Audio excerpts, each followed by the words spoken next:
Human blood drained from Thomas Foster's face as he watched the Cardassian military officer walk away with his multi-tool, realizing the grave mistake he'd just made by handing advanced human technology to the cold-blooded alien lizards. Thomas's mind raced, knowing that if the Cardassians reverse-engineered the deceptively complex tool, it could spell doom for the vulnerable humans allowed onto the remote space station. As the lone human engineer tasked with repairing a critical power relay, Thomas understood the stakes.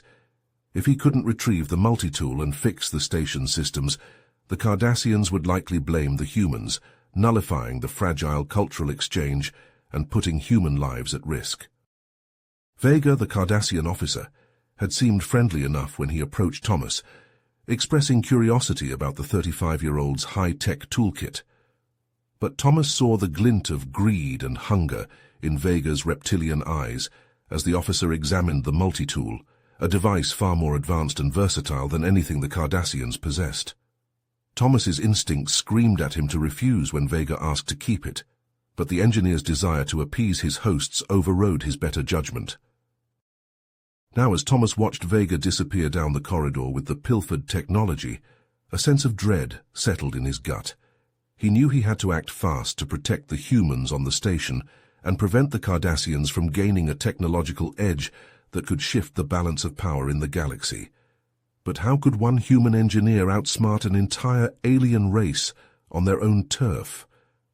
Thomas steeled himself for the dangerous task ahead, knowing failure was not an option if humanity hoped to survive this close encounter with the cunning Cardassians. A week passed, with Thomas frantically carrying out his duties, attempting to keep the station running without his precious multi-tool. He was in the middle of repairing a malfunctioning replicator when his comm badge chirped. "Engineer Foster, report to Gul Dukat's office immediately," a gruff Cardassian voice barked.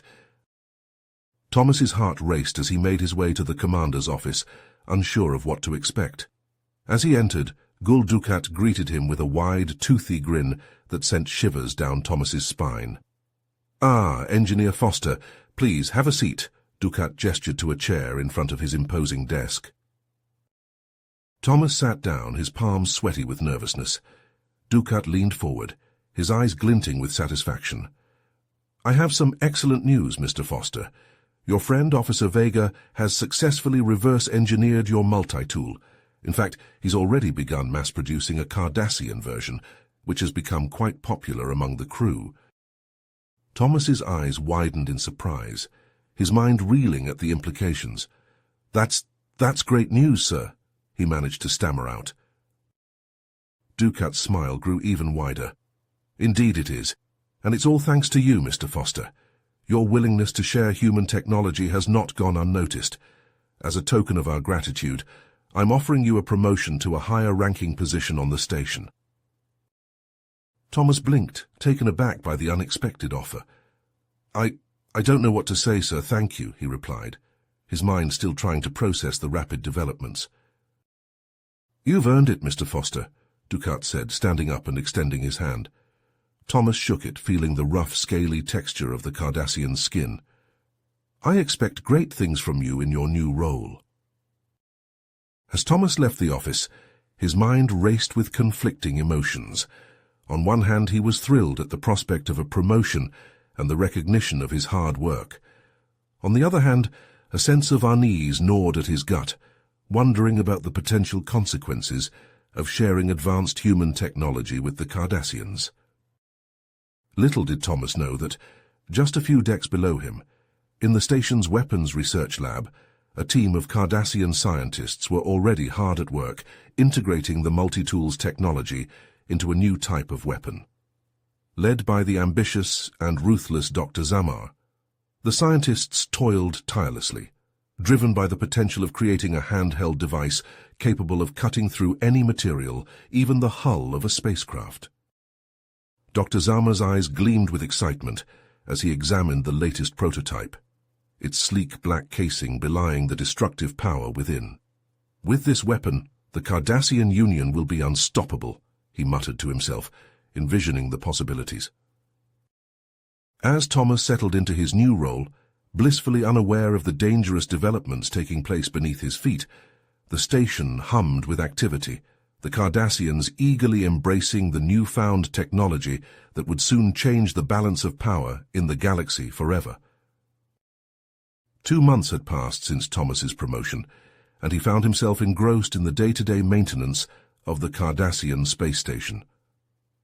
As he worked on a malfunctioning power conduit, his ears picked up a conversation between 2 Cardassian officers in the adjacent corridor.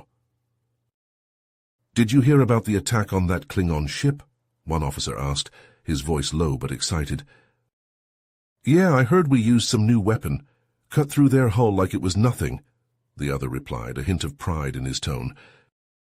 Thomas froze, his heart pounding in his chest.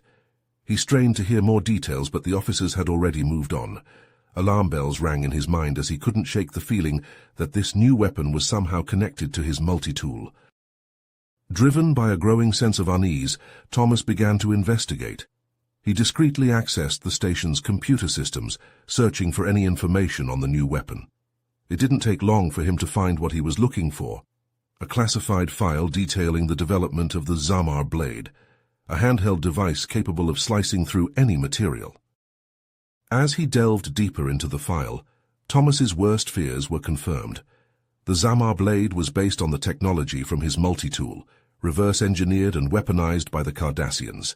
He knew he had to confront the man behind this dangerous development, Dr. Zamar.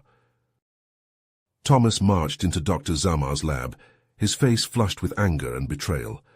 "What have you done?" he demanded, his voice shaking with emotion. Dr. Zamar looked up from his work, a smug grin spreading across his scaly features. "Ah, Mr. Foster, I see you've discovered our little project." "You've turned my multi-tool into a weapon of war," Thomas accused, his fists clenched at his sides. "And what a weapon it is," Dr. Zamar exclaimed, his eyes gleaming with pride.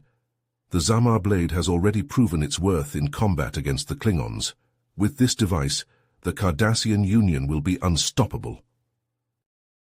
Thomas's mind reeled at the implications. He knew he had to report this to Starfleet Command, to warn them of the Cardassians' new weapon. He rushed to his quarters, frantically attempting to send a message, but his communications were blocked. The Cardassians had anticipated his move. Desperate to prevent further misuse of human technology, Thomas knew he had to take matters into his own hands. He needed to steal the blueprints for the Zamar blade and escape the station. But he couldn't do it alone. Thomas sought out Gilora, a Cardassian engineer he had befriended during his time on the station. Gilora had confided in him her growing disillusionment with her people's militaristic ways, and Thomas hoped she would be willing to help. Together they hatched a plan to infiltrate Dr. Zamar's lab and steal the blueprints. Under the guise of a routine maintenance check, Thomas and Gilora managed to slip into the lab undetected. They quickly located the blueprints and made their escape, but not before triggering an alarm. Sirens blared throughout the station as Thomas and Gilora raced towards the shuttle bay, their hearts pounding in their chests. As they rounded the final corner, they skidded to a halt, faced with a sight that made their blood run cold. Vega stood before them, flanked by a team of heavily armed Cardassian soldiers. Their weapons were trained on Thomas and Gilora, their faces twisted with anger and betrayal. "Going somewhere, Mr. Foster?" Vega asked, his voice dripping with venom. Thomas's heart pounded as he faced Vega and the Cardassian soldiers, his grip tightening on the stolen blueprints. Vega's eyes narrowed, his disruptor aimed squarely at Thomas's chest. "Hand over the blueprints, Mr. Foster. You have nowhere to run." Thomas shook his head, his voice steady despite the fear coursing through his veins. "I can't do that, Vega. You know what this technology could do in the wrong hands. I won't let the Cardassian Union become an unstoppable force." Vega sneered, his finger hovering over the trigger. "You're a fool, Foster. You think you can stop us? We'll hunt you down and take what's ours." In that moment, Thomas knew there was only one way out. He glanced at Gilora, who gave him a subtle nod, her hand inching towards her own weapon. "Now!" Thomas shouted as he dove to the side, firing his phaser at the soldiers. Chaos erupted in the shuttle bay as Gilora joined the fight, her shots finding their marks. Thomas and Gilora made a break for the nearest shuttle, dodging disruptor fire as they ran. But just as they reached the shuttle's entrance, Vega's shot hit Gilora square in the back. Gilora cried out in pain, her legs giving way beneath her.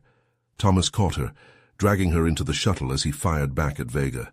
He slammed his hand on the shuttle controls, sealing the door and activating the engines.